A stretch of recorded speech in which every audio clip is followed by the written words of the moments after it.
DCU is rumored to have canceled Waller and Paradise Lost, two of their shows that they had announced already. If this is true, we are now up to 4 canceled projects. Those two, plus Booster Gold and the Authority movie. And the lack of any talk about Swamp Thing means there could be 5 things that have been canceled. And so that would mean they have actually removed more things from their schedule than they have even put out in the time that they have existed. Even going back to the DCEU before this, it seems like DCU never has a good grasp on their shared universe and what they want to do and how to balance projects. It's insane and it's frustrating because they've done it before with one of their shows, Justice League Unlimited.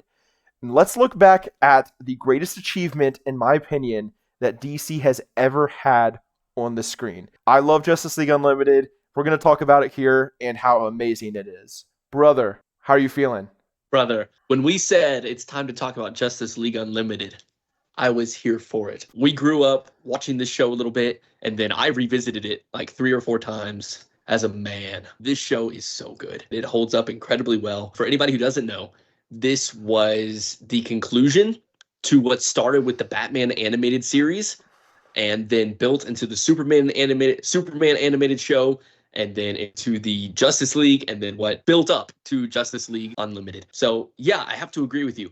As we're looking at this current DC phase, and even within the past 15 years of everything that they've tried doing with Zack Snyder, with James Gunn, I feel like we're missing the formula. Like, I feel like we're missing the thing of what makes it work. And it's a mix of they're trying to copy what made Marvel work back in 2008, and they're trying to re-implement that in 2025 with Superman or with Man of Steel back in 2013. And they're missing. They're missing. It's not happening. If they could look back to this classic, I think they could figure a lot out of what they need to be doing. I have heard that James Gunn has referenced the DC animated universe when talking about the DCU, but referencing something and saying you're getting inspiration from it doesn't automatically mean you're going to replicate the same success and the same quality, because I loved Superman. I think it was outstanding. Great movie. I think Supergirl was a miss. I've seen worse, but I think it was a miss. And then I haven't even seen, Creature Commandos or Peacemaker Season 2. I think those are the other 2 things they've officially put out so far. So I've only seen half of what they've done, just the movies. And so far, only 1 out of 2 are even good. And so we'll see about Clayface later this year. I hope it's good. It's a very strange movie to have as the third of the universe. It just frustrates me that the best thing DCU ever does might have already happened. I feel like every single thing I've seen from them just makes me doubt that they could be better. And so it's unfortunate because I compare it to Justice League Unlimited, and it hurts because I see how amazing this show is, how great it is, how it really cares about the characters. It has a great story. It does good with having long-running arcs and also just individual one-off episodes. Mm-hmm. And it balances all of that perfectly, just like a cinematic universe should do. And yet the formula it can't seem to translate. Obviously, it's a TV show that's its own thing. It's not a cinematic universe. So obviously It's not a one-to-one comparison, but if you extrapolate out into what they could do with their movies and their shows, like, it's such a good thing to reference, such a good thing to call back to, or even take inspiration from. I hope they actually start doing that. We'll see. But we wanted to go in and really, this isn't a DC bashing session. This is a Justice League Unlimited loving session. Like you said, growing up on the show, and I've also rewatched it myself about 6 months ago. So it was a pretty recent rewatch of all the seasons. There's 3 seasons. This show was also preceded by just Justice League. It was a much smaller cast. That show also, it would do like 3 or 4 episode like mini arcs over and over, whereas this one, a lot of the episodes are one-off, and then you'll kind of get overarching storylines throughout a season, especially season 2 and season 3. So it's a little bit different than the series that preceded it. I do think just Justice League of its own is a good series. I think Justice League Unlimited steps it up and is just an entirely different level of quality and success. Let's get into this a little bit, because I think if you look at it at face value, taking these characters from the comics, if it's Marvel versus DC, characterization, I think DC has the stronger heroes. I think they have more potential. I think they've got a broader range of stuff. I really love DC's heroes, but when you're trying to put them on the screen, it's not meshing as well. Marvel got their formula, and so yeah, DC doing this, I think, is the right move. So let's start kind of going through these seasons. You said you had some highlights and some things. Mm-hmm. Let's start with those. Okay, yeah. So we'll kind of go season by season, hit some of the things that stood out to us, episodes, characters, storylines, whatever. Season 1, like I said a second ago, doesn't really have a major storyline going throughout it, at least not that I remember. I know season 2 and 3 very clearly have an arc. Season 1, I would say the arc is really about more character focused than story focused. Season 1, it kicks off, you're introduced to Green Arrow, who quickly becomes one of the greatest characters in this entire show. Fantastic. His personality is amazing. The voice actor is outstanding, which I will say, voice acting in this show might be the best in any animated show or movie I've ever seen. I mean, some of the major highlights would be Kevin Conroy as Batman, obviously. Clancy Brown as Lex Luthor is just the MVP. And then I don't remember all the other voice actors, but whoever does Jon Stewart, Wonder Woman, Hawkgirl, Green Arrow, I'm just listing characters, but all of their voice actors, if you're somehow watching this, you did a great job. I want you to know that. It brings the characters to life with what they do. And so season 1, it's really just about introducing you to the characters in the world. And what this show really did, as opposed to the show it's coming off of, is this is a huge cast of superheroes who've all banded together into the Justice League, and they have this watchtower up in space where they all assemble and they basically live there, and then they're sent out on missions to fight villains and stop crimes and natural catastrophes and whatever else they're needed for. And so you get a ton of characters that you would never see normally introduced in this show, who might lead an episode or be a major side character in an episode. It's not just the Superman, Batman, Wonder Woman show. That's kind of what the first one was. This one, those are still probably the main characters, sort of. But as it goes, at least Batman. At least Batman. And I mean, and Wonder Woman, Superman's not really a main character in this show at all. He is in some episodes, but I would say Jon Stewart is more of a main character than Superman. Green Arrow is more of a main character than Superman. So this show also, it made me fall in love with DC heroes as a whole. One episode I do want to highlight in season 1 is episode 7. It's called The Greatest Story Never Told. It's about Booster Gold, who is a hero from the future who went to the past to try and become famous, and basically he's kind of a loser because he went to the past just to be famous. And so he's part of the Justice League, and he's at this major disaster happening in a city, and he keeps getting sidelined by the main heroes. Like, he wants to go fight the villain, and Batman's like, no, go guard this side street. And so the whole episode follows Booster Gold as he basically does these like side missions through the city, and it slowly, he starts to realize like he can be a hero. He doesn't have to be the same kind of person as everyone else. He can be a hero in his own way. And the way it just does it, like, this is what I'm talking about when I say it highlights minor characters. It makes them great. This is the only episode in the entire show where he is ever the main character. I think he appears in like the background of a few other episodes, and that's it. Oh, yeah. But like this one episode, you're like, you instantly fall in love with him, the relatability of him, and how he feels like he's so inferior to all these major, like, amazing heroes. Like, he's up with Superman and Wonder Woman and Batman, and then there's Booster Gold. Great episode. I've been talking way too long. Please contribute something.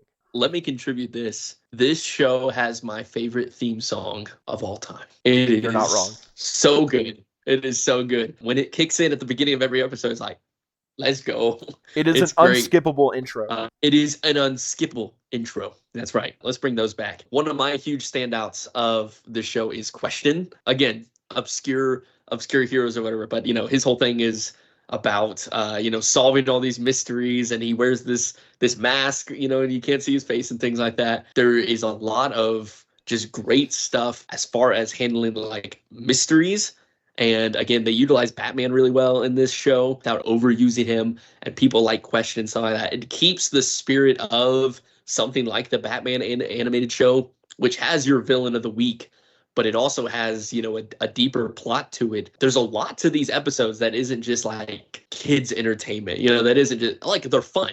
They're flashy. There's a lot going on. Yeah, I like all the really solid mystery elements that go throughout. And season 1 does a really good job with this because it introduces tons of these characters who most people just on the outset are not very familiar with, but it sets up them both as heroes and as villains. Season 1 is really well done, but season 2 is where this show really starts to shine, because it has a fantastic overarching storyline. Yeah, season 2 is when we're introduced to Cadmus, led by Amanda Waller. This is when this show becomes almost like a mystery in how they're trying to figure out, because there's all these weird things happening. They're being tracked by people. There's like mysterious heroes who are like appearing. There's a secret government organizations who are like showing up at events, and they're like, what is happening? Amanda Waller at one point just straight up tells Batman that she knows his secret identity. Like they're playing on a different level to anyone else so far. Their driving force is that they don't believe that the Justice League is the best people to protect Earth. They think the power is corrupting them, or it could corrupt them, and the fact that it could corrupt them is enough to not trust them. And so they've started this entire organization basically as an anti-Justice League, not like villains specifically, but this is in opposition to the Justice League, because they strongly believe the Justice League and the powers that they use are basically putting down the everyman. It's pushing down the regular people. And so Cadmus thinks we're going to build up the regular people by destroying the Justice League. And so they do that publicly through PR, basically, of trying to ruin the Justice League's name. And then they also do it by creating their own heroes and physically fighting the Justice League. And so they never seem to be straight up trying to kill anyone, but they are very much in opposition. And that also runs parallel in this season to Lex Luthor, who is obviously a villain, but he is not the same villainous villain as others. He almost is like an anti-hero in times in this show. Not specifically in season 2, but really in season 3 and a few one-off episodes. You see how amazing Lex Luthor is in this show, where it really demonstrates his motivation and the fact that he thinks the Justice League is evil, just like Cadmus. He just goes to a little bit maybe more of an extreme to defeat them, and Superman and his obsession he has with defeating Superman and putting down Superman. So I think this is the best storyline and arc of the entire show. And originally this was the intended conclusion of the series. The final episode of this season is even called Epilogue. And so like it really is wrapping up a lot of these things. But again, this season was so strong that they wanted to bring it back for one more. But yeah, on your note on villains, I think the villains in this show are just as well done as the heroes. They get a lot of time to shine. Lex especially gets a lot, but they're really the whole cast, especially once we get to season 3 with Grodd and everything going on there. You get to see a lot of these dynamics. And again, it's part of the fun of superhero movies is when your villains are actually good. They're not just someone to punch. They're like an actual character. There's actual depth and things to that. Like Lex and Joker are like your big DC standout characters, right? But this brings to the forefront so many more, and wraps up with a really unexpected Batman Beyond episode in the middle of this, which was another one of the shows that predated this. It was still fun. That's one of the ones I do want to go back and watch at some point, because I've never watched through all of Batman Beyond. I've seen some of it. One thing you saying that, it did make me think about, I wanted to highlight my favorite like one-off episode of season 2 was episode 6 called Double Date. This is the episode where Green Arrow and Black Canary are guarding a witness who's under witness protection. And Huntress and the Question are trying to get the witness so they can question him about something else. And so it's Huntress and the Question versus Green Arrow and Black Canary, and they're pretty brutal with each other in their fights, and like because Oh yeah, they don't hold they back. Green Arrow and Black Canary are very aware of the fact that they are guarding a witness against other heroes, and so and they're very open with each other when they fight and stuff. And so I think it really highlights that one thing I love about this show is the heroes. There's a lot of complexity and there's a lot of dynamic relationships. Like not everyone loves each other. There's like actual like interesting love triangles between these characters also. Specifically, I'm thinking Jon Stewart, Hawkgirl, and Vixen is actually interesting because it's like Hawkgirl and Jon Stewart are exes, and then there's still kind of a thing there, but then Vixen's there, and she's a very interesting character. She's great. And so I love the different ways the heroes all interact in the show, and that's what makes it amazing, and that's what makes it stand apart from like a kiddie show. This show could be surprisingly mature with the storylines and the dialogue. It's not exactly what you would expect from a normal like kids show. Mm. And so I think Justice League Unlimited, I would not call it a kids show. I wouldn't call it an adult show. Not at all. It's all ages. Like we enjoyed it when we were young and we still enjoy it now. So it really fits the bill for anyone. And you know what? To give James Gunn some love, I feel like this is an element that you feel a little bit with the Superman movie, you know, with his interactions with the Justice Gang, you know, where they're heroes, but they have conflicting ideologies, conflicting views on how to handle this stuff. That's something that is all throughout Justice League Unlimited. Is you have well over 50 heroes in your cast. They're all kind of crammed in the same area of the world. And so it's like, how would people with these different views and these different perspectives on how they're going to handle villains and how they're going to handle their, you know, their relationship with the government or with Cadmus or whatever it is, you know, how are they going to actually bring that? And so across the board, it has some very Captain America Civil War, you know, debating as far as like what are the grounds for what heroes can do and should be doing in light of how the rest of the world feels about them. I kind of wish season 2, it really felt like it was building up to a moment where it almost felt like what could happen here to resolve this situation. Like Cadmus has done so much to the Justice League's reputation. How are they going to recover? And so if the show had ended, it was season 2, I could see where that had really just wrapped up and ended there. It's something I like and don't like in things where there's two sides opposed against each other. Neither one is evil. And then there's a bigger threat that shows up that they have to band together and fight. It's a very cliched thing that sometimes really bothers me. It didn't really bother me in this show. I wish there had been a more interesting conclusion. But the episode and the stuff that Flash does, which Flash, another character we haven't even mentioned yet, great. I mean, he's hilarious. He's a comic relief, but he's got more heart as well. But his resolution to the fight and what he did to stop Lex and Brainiac was amazing. And so that kind of saved it for me, even though I really wish there had been less of a cop-out ending to it. I don't know. What do you think? I think when they realized that, you know, if they were setting up for another season, things like that, I think they saved their big bombastic finale and their true resolution when they realized they had 13 more episodes to give these characters a more gradual finale. In a lot of ways, season 3 is sending off a lot of these heroes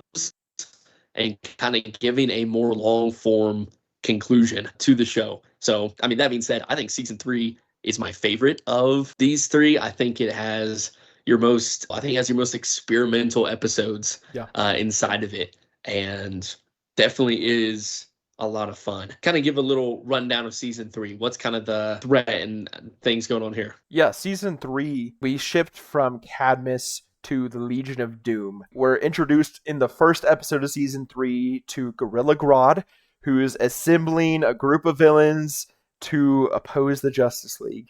And so really that's the main storyline throughout the season, is they're constantly antagonizing the heroes and foiling the heroes. And this whole time there seems to be this major thing the Legion of Doom is building up to. Like they're stealing very specific things, they're robbing very specific places. It's almost like another mystery. It's not as much of a interesting mystery as season 2, but still it's you're very much like trying to figure out what's going on. And so it's really great because you get a lot more dynamic fight and combinations of heroes and villains. Season 3, Lex Luthor's the main character, by the way.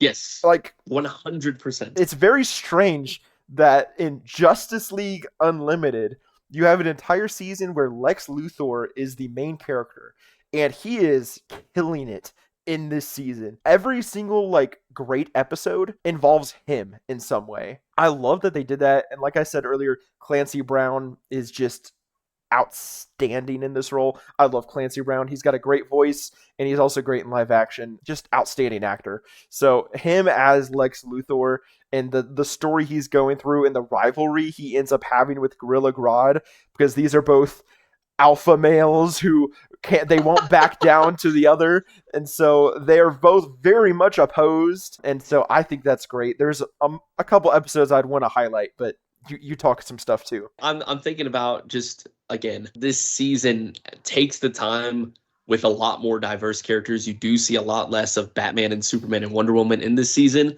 because it has episodes like with Supergirl and Green Arrow being taken to the future, where Supergirl ends up staying.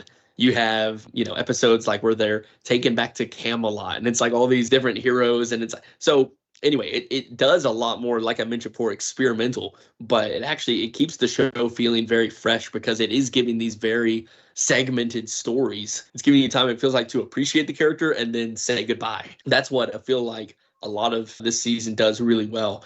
And the comedy also on this season, I feel like, is unmatched. Like, they have found their groove. They have found what works. We share a favorite episode of this season. It's straight up hilarious. Lex Luthor and Flash trade minds. And so I know you got some things about it. What The Great Brain Robbery is the name of the episode. I wrote it down, so I wanted to say it. This is genuinely one of my favorite episodes of television of all time. No exaggeration. The episode, right from the beginning, like 2 minutes in, Lex Luthor and Flash switch bodies. And so the rest of the episode is Flash, who's a dorky, nerd, funny guy, in Lex Luthor's body. And Lex Luthor at this moment is in a very complicated situation as the new leader of the villains. And so now, right at the pivotal moment when Lex Luthor needs to be doing all this stuff, Flash is in his body. And so all the villains are like, hey, what's going on? Like, what do you want us to do? And Gorilla Grodd's girlfriend is interested in Lex. And so she's like trying to seduce him. And Flash is like, what is going on? And all this crazy stuff. Aren't you going to wash your hands?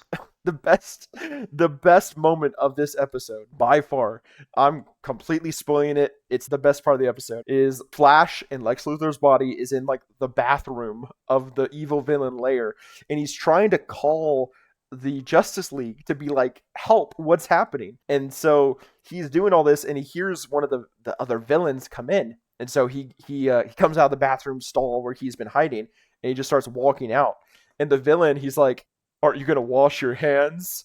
No, because I'm evil. And then he just walks out, and the other guy's like, what? And then that's perfectly mirrored with one of the other great parts of this episode when Lex Luthor and Flash's body is also in the bathroom of the Justice League area of the Watchtower, and he's like, hey, if I'm going to be stuck in Flash's body, I at least want to know who he is. And he like takes off the mask and he's like, I have no idea who this is. He's like, who is this? And so he's like, well, that was useless. So the whole episode it's great. Lex Luthor and Flash's body just destroying everyone, like really showing how powerful Flash could be, because they pretty quickly figure out that he's not Flash. And so all of the Justice League in the tower are like trying to catch him. And then Flash and Lex Luthor's body trying to navigate the insanity of what's going on with the villains. It's peak television. It is a masterpiece of TV. And what this whole season is building up to is this incredible finale, this two-parter with Darkseid. And so it is him destroying the villains and then going to Earth to conquer the heroes. And so we get to see, again, like with Cadmus, we get to see the villains and the heroes working together. Everyone gets their time to shine. Batman, Superman, Lex Luthor, your three main characters, all get to showdown, which is a lot of fun to see. Superman, you get why he can take Darkseid, but then you start seeing Lex Luthor walking around here in his suit taking on Darkseid, and it's funny. Yeah. It's really good. But yeah, I mean this show, it's fantastic, but it builds upon itself in such a natural way that you get to know all these characters. The stories are impactful, and I mean the world makes sense. And so let's zoom this out a little bit, because we did want to take a few minutes to kind of look at what are some of the things that DC and whatever they're trying to do, what are some of the lessons they can learn from Justice League Unlimited. What do we think, brother? The main thing I would say, but there's a lot that you could take from this. Interconnected stories are a good way to bridge one-off stories. So don't let the main storyline falter. Like, have a good thing that keep people coming back. But if people like the characters, they're gonna show up for the one-off stories. The one-off episodes, the bottle episodes in this show are the best ones. And some of the random superhero movies that aren't really connected to anything are some of my favorites. And so you've got the people engaged with the main story. They're going to show up for the other stories because they love the characters and they want to get more pieces of what's coming. I feel like that's one of those things that is just frustrating. I think with this particular lineup for what DC has kind of in the pipeline is like none of the things sound inherently bad. Whenever James Gunn did his presentation of, the gods and monsters and all this stuff coming up, like I watched through that and I was like, okay, this is cool. This is exciting. But if they don't have, like what you just said, if they don't have that cohesion, if they don't have the overall arcs, it feels so shotgunned. Like there's not like a cohesive journey. Like, where is this leading? And again, your first two movies, your first couple shows, do you necessarily have to show that? I think we're in a place right now where if you try to emulate what Marvel did back in 2008 by introducing, these 5 individual movies into Avengers, I feel like people are they don't want to invest in something that is going to take that long before it starts giving them cool stuff. And especially if the movies are hit or miss, or if they don't get as good as reception like Supergirl, I feel like there's just less that is going to want to keep people coming back. And I don't know, like Snyder messed up this same concept too, right? Like it felt like in Batman v Superman, he was just pew, pew, pew, pew, shooting out all these random heroes and all this random stuff, and like had a video montage of Aquaman and Flash and Cyborg and whatever. That's not the right way to do it either. But again, I think if you are going to start with something exciting.